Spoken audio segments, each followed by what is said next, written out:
My family forbade me to celebrate Christmas because it was for losers. I took the hint and cut myself off. Daniel, at 34, was a mechanical engineer, practical, logical, and steady. He had no wife, no children, and no grand plans for starting a family anytime soon. And yet, despite his independence, his financial stability had somehow become a resource that others felt entitled to. Specifically, his parents and, more importantly, his sister, Laura. Laura, 3 years younger than Daniel, had always been the favored child. Even as kids, Daniel noticed how their parents treated her differently. She was the one who could do no wrong, the one who was comforted after making mistakes while he was expected to know better. This favoritism became more apparent as they grew older. Laura floated through life with little accountability, while Daniel was pushed to be responsible, disciplined, and, ultimately, a provider, not for his own family, but for hers. She never seemed to stick to anything for long. Jobs came and went, each departure accompanied by some dramatic tale of unfair treatment or bad luck. She would cry to their parents about how the world was cruel and unfair, and their mother would stroke her hair, reassuring her that she was too good for whatever job had let her down. Daniel, meanwhile, worked diligently, saving money, building his career. Then Laura met Mark. Mark was different from Laura in one crucial way: he worked hard. He had ambition. He didn't complain when things got difficult. He simply adjusted and kept going. He was the kind of person Daniel could respect. And yet, despite Mark's efforts, Laura's spending habits and lack of financial responsibility meant they were constantly struggling. Their parents helped when they could, but it was never enough. And so, inevitably, the expectation fell on Daniel. At first, it was small. A little extra money for rent 1 month when Laura forgot about a due date. Then it was car repairs. Mark needed his car for work, after all. Then groceries, just to get them through a rough patch. Each time, it was presented as a one-time favor, an emergency, a short-term fix for a problem that, somehow, never went away. Daniel told himself he was helping because of Mark. Mark didn't deserve to suffer for Laura's irresponsibility. So he stepped in, covered the bills, and pretended it wasn't a pattern. But it was. Years passed, and the requests became more frequent, more casual. It wasn't just rent or car repairs anymore. It was school supplies for their kids, unexpected doctor's visits, a surprise fee that needed to be paid before they lost their apartment. Every time, Daniel felt the same internal conflict. He knew this wasn't sustainable, that Laura was never going to change if she always had a safety net. But every time, he caved. Because the alternative was worse. When he hesitated, the guilt trips began. You're single, Daniel. You don't have a family to support. It's not like you need the money. His mother would sigh and remind him how much Laura had struggled. His father, usually indifferent, would chime in about how family takes care of each other. And Laura? Laura would pout, would talk about how hard she tried, how much she wanted to get things right. Just this once, Daniel, she would say. We just need a little help. And every time, he believed it. Or at least, he let himself believe it. But deep down, he knew the truth. Laura had never suffered consequences. Not as a child, not as an adult, not in marriage. Because there was always someone there to clean up her messes. And Daniel? He had unwittingly become the primary cleaner. His own life, his goals, his plans, were secondary to making sure Laura and her family were taken care of. And the worst part? No one saw a problem with it. Daniel had always known that his family saw him as a source of money rather than a son or a brother. But even he hadn't expected this. It started just before Christmas. Laura called him, her voice dripping with exaggerated warmth, the same way she always did when she wanted something. Danny, I have an incredible opportunity, she said, stretching out the words like they were some grand revelation. It's a once-in-a-lifetime investment for the kids' college fund. If we put in now, it'll triple by the time they're ready for school. Daniel wasn't stupid. He had heard this song before. Over the years, Laura's emergencies had ranged from overdue rent to mysterious bills that just happened to appear whenever she and Mark wanted something new. He had learned to ask questions. How does it work? He asked. What's the investment in? The sudden silence on the line told him everything he needed to know. Oh my God, Daniel, Laura huffed. Why do you always have to be like this? Why can't you just trust me? Because it's $115,000, he said. Not a couple of hundred. I'd be crazy not to ask. She scoffed, offended, as if he had accused her of something vile. It's for your niece and nephew. Are you really so selfish that you can't do something for your own family? That's not an answer. Her tone changed, growing sharp and defensive. You know what? Forget it. I don't need this stress right now. I was trying to give your niece and nephew a future, but I should have known you'd rather hoard your precious money than help your own blood." And just like that, she hung up. For the next few weeks, she ignored his calls. At first, he thought she just needed time to cool off. But then, their parents started acting cold toward him too. His mother's messages became short and distant. His father, who was never particularly warm to begin with, stopped responding altogether. Then Christmas came.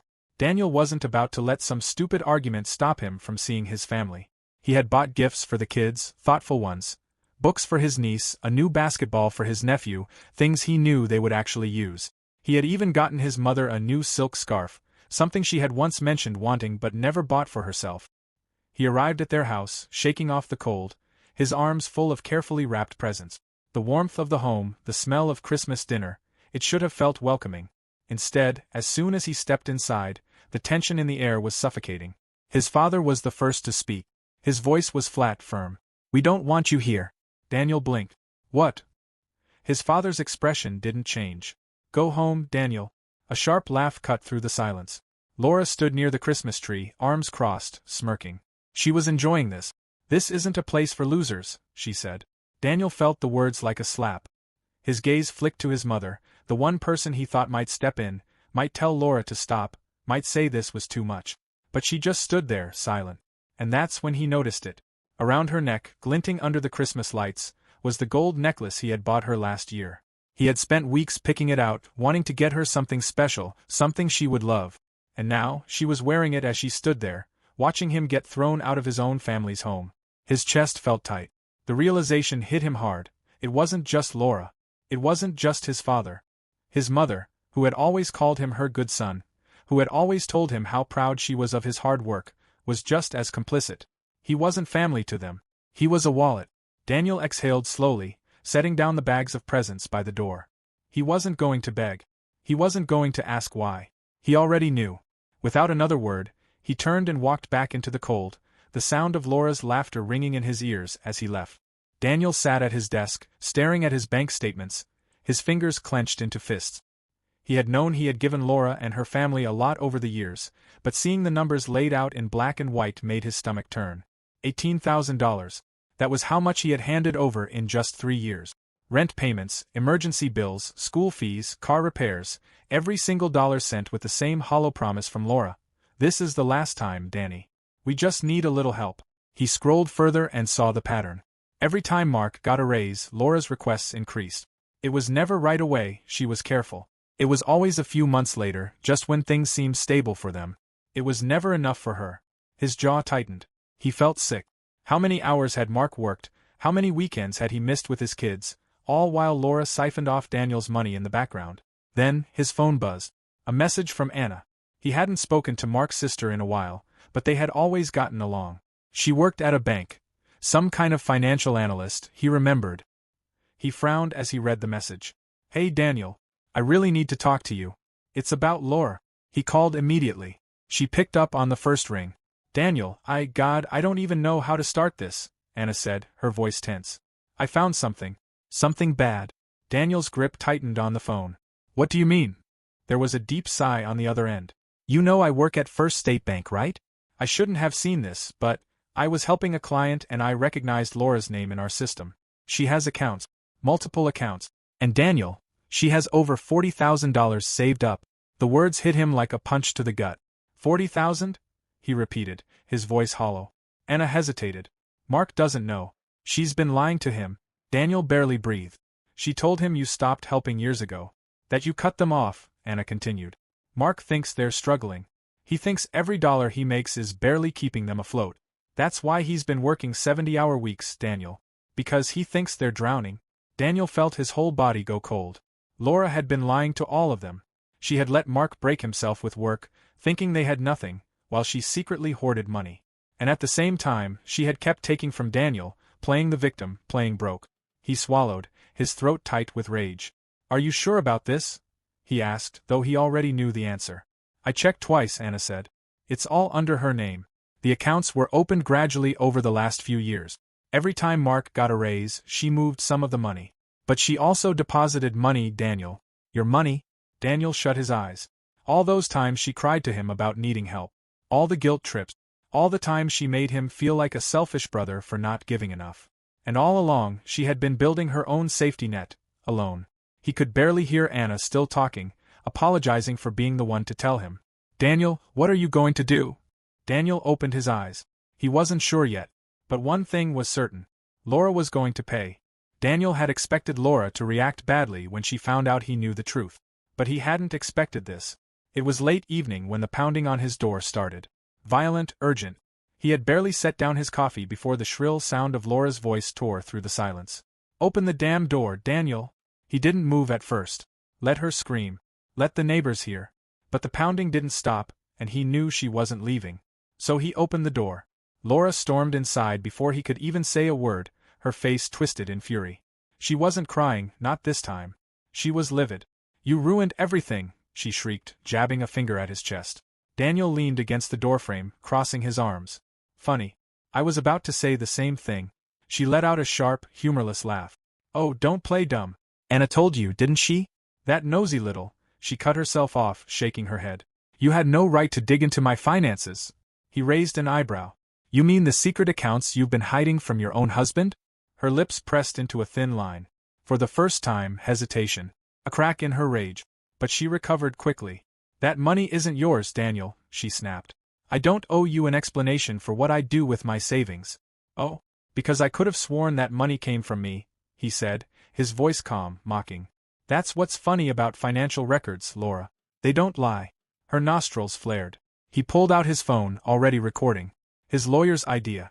Laura had a history of twisting things when she got desperate. Tell me, Laura, he continued, watching her closely. If the money is really yours, why did you tell Mark I stopped helping years ago? She blinked. Just for a second. It was the smallest flinch, but he caught it. I never said that, she stammered, her confidence faltering. Daniel just smiled. Mark thinks he's breaking his back to keep you guys afloat. And all this time, you were hoarding money. Taking from me. Lying to him. He tilted his head. Explain that to me. She swallowed. It's not. You told me you needed a college fund investment for your kids? He took a step closer. Tell me again, Laura. Where was that money really going? She hesitated. Then, she tried to backtrack. Look, I might have exaggerated some things, she said quickly, her voice suddenly softer, almost pleading. But you don't understand, Daniel. Mark, he wouldn't have. Wouldn't have what? Daniel interrupted. Worked himself to death? Believed you? Stayed with you? The words hit. He saw it in the way she stiffened, her hands curling into fists. And then, just like that, her entire demeanor shifted. The fake remorse disappeared. The crocodile tears never came. She smirked. You know, she said, voice dripping with sweet venom, Mark would be really interested to hear what you did to me. Daniel narrowed his eyes. What? Laura tilted her head, watching him. Enjoying this. I mean, what would he think if I told him you made a move on me? Silence. The words settled between them, heavy and vile. Daniel's stomach dropped, but his face remained blank. You're pathetic, he said, shaking his head. That's your plan? Blackmail? Laura just shrugged, looking almost bored. I mean, who do you think Mark will believe? His exhausted, loving wife who's been struggling all these years? Or his bitter, lonely brother-in-law who suddenly has a personal vendetta? Daniel let out a low chuckle. Not the reaction she had expected. She frowned. What's so funny? He pulled out his phone again. Turned the screen toward her. There it was. Years of receipts. Every transaction, every bank transfer, every fabricated emergency expense.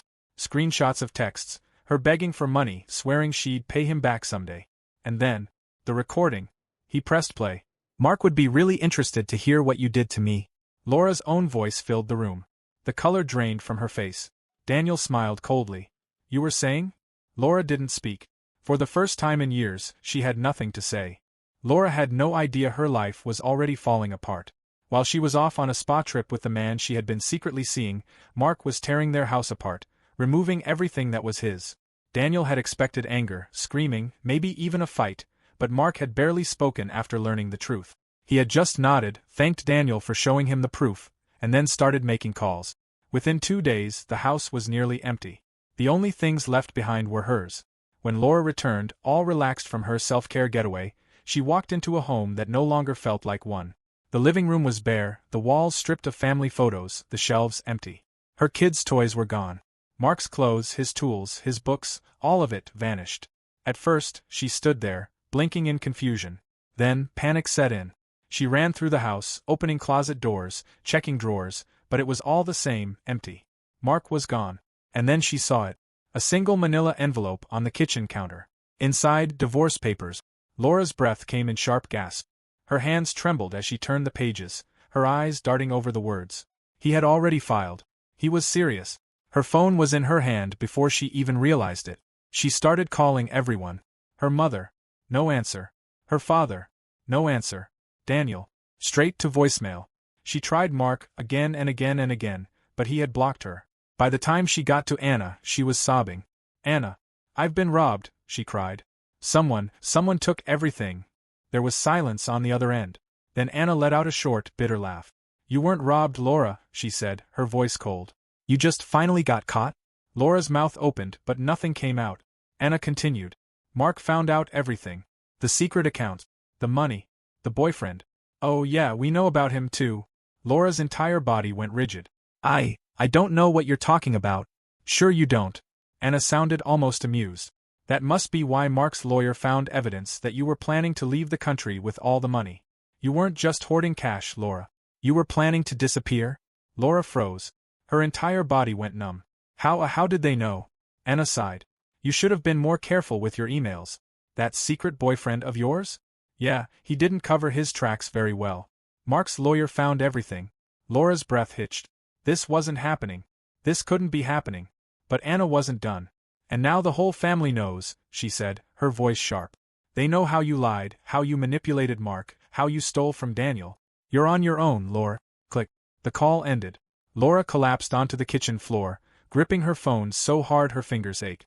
This wasn't how things were supposed to go. She had always been the one in control. The favorite. The protected one. The one who always landed on her feet. But now there was no one left to save her. Mark didn't waste time rebuilding his life. Within weeks of the divorce being finalized, he and the kids had moved into a new home. It wasn't anything extravagant, just a modest, comfortable place where the kids had their own rooms and a fresh start. At first, the transition had been rough. Years of stress don't just disappear overnight. The kids were used to walking on eggshells around their mother's mood swings, and it took time for them to unlearn that fear. Therapy helped. For the first time, they had a space where they could talk about everything without being dismissed. The yelling, the guilt trip, the way their mother always made everything about herself. And little by little, they started healing. Laura, on the other hand, wasn't so lucky. Her secret savings? Gone. Frozen by the court. Her online boyfriend? Gone. As soon as he realized she was broke, he vanished without a trace. No messages, no calls, no explanation. She had nothing left. But the final humiliation came when their parents, who had spent years enabling Laura, defending Laura, making excuses for Laura, came crawling back to Daniel. They invited him over under the guise of an apology. He almost didn't go, but curiosity got the better of him. His mother greeted him at the door with red-rimmed eyes. His father, for once, actually looked uncomfortable. They gave some long-winded speech about how they had been wrong, how they never should have taken Laura's side, how they felt terrible for how they treated him. Daniel just sat there, waiting. And then, the real reason for their apology. We were hoping, his father started, clearing his throat, that you could help Laura out, just to get her back on her feet. Daniel raised an eyebrow. His mother nodded quickly. Nothing big, honey, just a little help. Maybe $20,000. He laughed. Right in their faces. A deep, genuine belly laugh. The audacity. After everything they had put him through? After throwing him out on Christmas? After watching him be humiliated over and over again and saying nothing? They actually thought he would pay for Laura's mistakes again? He shook his head, still smiling. No. His father frowned. Daniel, be reasonable. No. His mother looked desperate now. But she's struggling. Good. That shut them up. For the first time, they had no response. Daniel leaned forward, looking his father dead in the eye. If Laura needs money, she can do what everyone else does. Get a job. And with that, he got up and walked out. From that moment on, Laura didn't exist to him. He focused on Mark and the kids, people who actually appreciated him. And for the first time in his life, being around family felt good. Months later, Daniel stood in Mark's backyard, watching as the birthday boy ripped open his presents with pure joy. "This is awesome," his nephew beamed, holding up his new basketball. "Thanks, Uncle." Mark smiled, clapping Daniel on the shoulder. "Told you he'd love it." The afternoon was perfect. Laughter, food, a normal family celebration. Something the kids never really had when Laura was around. But then, Mark's daughter tugged on his sleeve. "Daddy?" she asked hesitantly. "Is Mommy coming?" Mark stiffened. So did Daniel. They had both seen the messages. Laura had promised she'd show up. But then, an hour before the party, she cancelled. No explanation. Just a text. Mark sighed, crouching down to her level. "No, sweetheart. She's not coming." The little girl looked down for a moment, fidgeting with her bracelet. But then, her brother piped up, completely unbothered. "That's okay. Uncle is here, and he never misses anything." Daniel's chest tightened. Mark met his gaze, grateful. And for the first time in a long time, Daniel realized he had finally found his real family.